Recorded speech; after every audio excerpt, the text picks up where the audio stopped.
Hello YouTube family, welcome to Sugan's home. நல்ல சுட சுட ரசகுல்லாவே மிஞ்சிய சுவையில் ஒன்று இருக்குன்னா இந்த ஷாபுகுல்லா ரெசிபி தாங்க. செம்ம டேஸ்டியாக இருக்கும். இன்ஸ்டண்ட்டாகவே செய்யலாம். 5 நிமிஷம் போதும். வீட்டில் இருக்கிற 3 பொருள் போதுங்க. ரொம்ப சிம்பிளாக ஈஸியாக பண்ணலாம். பெரியவங்க முதல் சிறியவர்கள் வரை எல்லாத்துக்குமே இந்த ரெசிபி பிடிக்கும். ஒரு தடவை செஞ்சிட்டிங்கன்னா திரும்ப திரும்ப செய்வீங்க.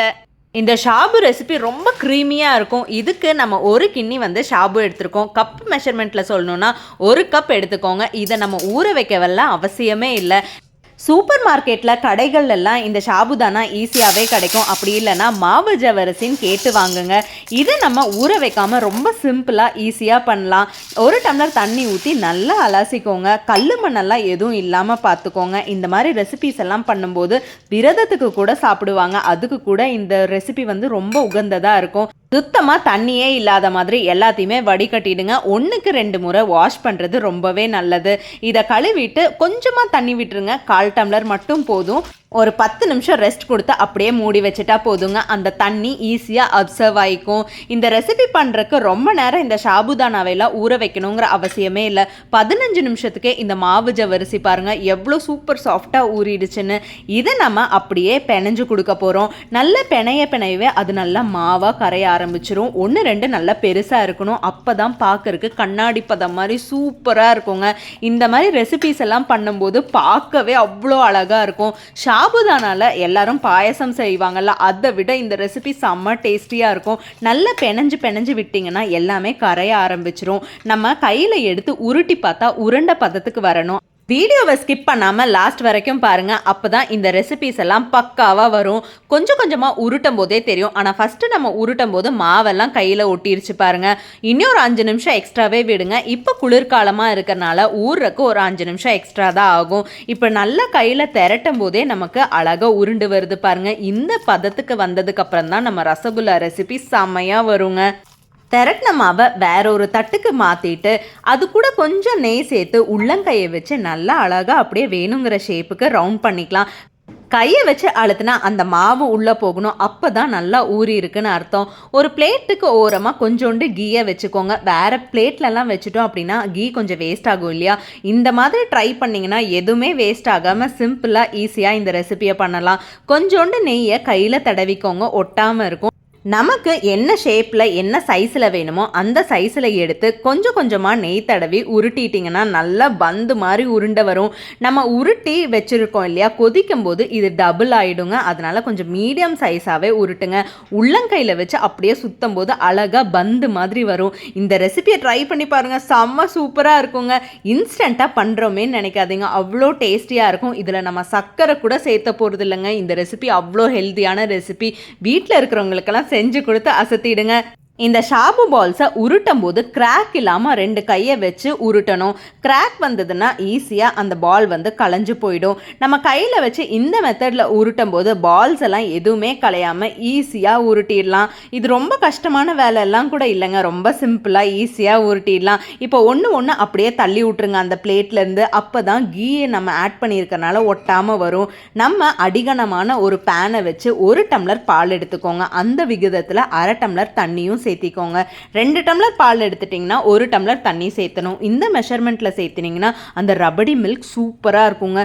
இந்த ரெசிபிக்கு உயிரூட்டுற ஒரு விஷயமே இந்த பால் தான். அது கூட கொஞ்சம் ஷாபுவோட மாவு இருக்கு இல்லையா, அதாவது ஜவ்வரிசியோட நம்ம பிணைஞ்ச மாவை கொஞ்சோண்டு சேர்த்து கரைச்சிங்கன்னா நல்ல கெட்டித்தன்மையாயிடும். நான் மாட்டுப்பாலில் தான் செய்கிறேன். நீங்கள் பேக்கெட் பாலில் கூட சேர்த்திக்கலாம். ஃபுல் ஃபேட் மில்காக இருந்தால் கூட ஓகே தான். இனிப்புக்காக நான் கற்கண்டு சேர்த்துறேன். கற்கண்டு இல்லை அப்படின்னா நம்ம சர்க்கரை கூட சேர்த்திக்கலாம். ஆனால் நாட்டு சர்க்கரை சேர்த்த முடியாது, பால் திரிஞ்சு போயிடும். அளவாக தாங்க சேர்த்துறேன். ஏன்னா இனிப்பு அதிகமாக எங்கள் வீட்டில் யாருமே சேர்த்த மாட்டாங்க. உங்களுக்கு தேவைப்பட்டுச்சுன்னா நீங்கள் எக்ஸ்ட்ரா கொஞ்சம் சேர்த்திக்கோங்க. பால் நல்லா கொதிச்சு சுண்டணும். நம்ம ஷாபுவோட அந்த மாவு போட்டிருக்கோம் இல்லையா, அதனால நல்லாவே கெட்டித்தன்மை கொடுக்கும். நம்ம லோ ஃப்ளேமில் தாங்க ஃப்ளேமை வச்சு நம்ம கிண்டணும். ஏன்னா பால் அடி பிடிக்க ஆரம்பிச்சிரும். நல்லா கிளறவே அதோட வாசனை சும்மா கமன் வரும். நல்லா லோ ஃப்ளேம்லேயே வச்சு கிளறிட்டிங்கன்னா அந்த உப்பல் வருது இல்லைங்களா, அந்த உப்பலில் ஒன்றா நம்ம ரெடி பண்ண பால்ஸை போட்டுறணும். அது வெந்த அப்படியே மேலே வர்ற வரைக்கும் வெயிட் பண்ணணும். பாதி பால்ஸை கொதிக்க போடுங்க, பாக்கி பாதியை நம்ம அப்படியே கூட போட்டுடலாம். இப்போ நம்ம கரண்டி எல்லாம் விடக்கூடாது. ஒரு 5 நிமிஷம் கழித்து கீழே ஒட்டி இருக்கிறது மட்டும் எடுத்து விட்டுட்டா போதும். வாசனைக்காக ஏலக்காய் தூள் போடுங்களேன், அவ்வளோ டேஸ்டியாக இருக்குங்க. கடைசியாக கொஞ்சோன்னு நட்மெக்குன்னு சொல்கிற ஜாதிக்காயை சேர்த்து பாருங்கள், அவ்வளோ டேஸ்ட்டாக இருக்கும். ஜாதிக்காயை அதிகமாக சேர்த்தக்கூடாதுங்க, வயிற்றில் நிறைய பிரச்சனை வரும், ஸ்மெல் அதிகமாகிடும். சும்மா லைட்டாக ஒரே ஒரு துருவல் மட்டும் சேர்த்துனாலே போதும், சும்மா கம்மன் இருக்கும் வாசனை. என்னதான் இது டிஃப்ரெண்ட்டான ரெசிபியாக இருக்குன்னு எல்லாரும் கேட்டு வாங்கி சாப்பிடுவாங்க. இப்போ பால்ஸ் எல்லாம் வேக ஆரம்பிச்சிருச்சு, 50% வெந்துருச்சு. முழுசாக வெந்ததை எப்படி தெரிஞ்சுக்கிறதுன்னு தானே கேட்குறீங்க.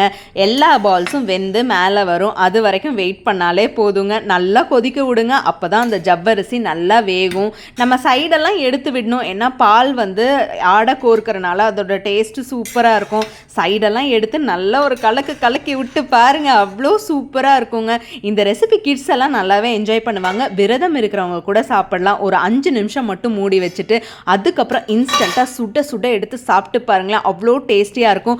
விருப்பப்பட்ட முந்திரி பாதாம் எது வேணால் சேர்த்துக்கலாம். நான் நெய் எதுவுமே சேர்த்துக்கல, நான் கொஞ்சம் டயட்டில் இருக்கிறனால நெய் மட்டும் சேர்த்துல. நீங்கள் நெய் சேர்த்துனீங்கனால கூட டேஸ்ட்டாக தாங்க இருக்கும். ஒரே ஒரு ஸ்பூன் மட்டும் நெய் போதும், ஏன்னா நம்ம ஆடை இருக்கிற பால் தானே சேர்த்துருக்கோம், அதுலேயே நெய்யெல்லாம் ரிலீஸ் ஆகும். இப்போ சுட எடுத்து காமிக்கிறேன் பாருங்களேன். ரொம்ப வாசனையாக கமன்னு அந்த பால்ஸ் பார்க்கவே கண்ணாடி பதத்தில் சூப்பராக இருக்குங்க. பால் எவ்வளோ கெட்டியாயிடுச்சு பார்த்தீங்களா? இந்த மெத்தடில் ட்ரை பண்ணுங்கள். ஸ்கிப் பண்ணாமல் இந்த வீடியோவை லாஸ்ட் வரைக்கும் பார்த்தீங்கன்னா தான் ஸ்டெப் பை ஸ்டெப்பாக உங்களுக்கு ஈஸியாக புரியும். இந்த வீடியோ உங்களுக்கு பிடிச்சிருந்ததுன்னா லைக் பண்ணி ஷேர் பண்ணுங்கள். டிஃப்ரெண்ட்டான ரெசிபிஸ் ட்ரை பண்ணணும் உங்கள் ஃப்ரெண்ட்ஸுக்கு இந்த வீடியோவை அனுப்பிச்சுடுங்க, அவங்களுக்கும் இந்த வீடியோ ஹெல்ப்ஃபுல்லாக இருக்கும். நான் ஒரு பாலை மட்டும் தனியாக எடுத்து வைக்கிறேன் பாருங்கள், அந்த ஸ்பூன்லேயே தெரியும் பால் எவ்வளோ கெட்டியாயிடுச்சுன்னு. கொஞ்சோண்டு ஷாபு பவுடர் போட்டதுக்கு அவ்வளோ கெட்டித்தன்மை கொடுத்துருச்சு பாருங்கள். நல்லா அமுத்தி பார்த்தா நல்லா பந்து மாதிரி ஜூஸியாக இருக்குங்க. நல்லா அந்த பாலெல்லாம் உள்ளே இறங்கி அவ்வளோ டேஸ்டியாக இருக்கும். வாயில் ஒரு பால் எடுத்து போட்டால் எப்படி கரையுதுன்னே தெரியாதுங்க, அவ்வளோ சூப்பராக இருக்கும். ட்ரை பண்ணி பார்த்துட்டு ரெசிபி எப்படி இருந்ததுன்னு கமெண்ட்டில் ஷேர் பண்ணுங்கள்.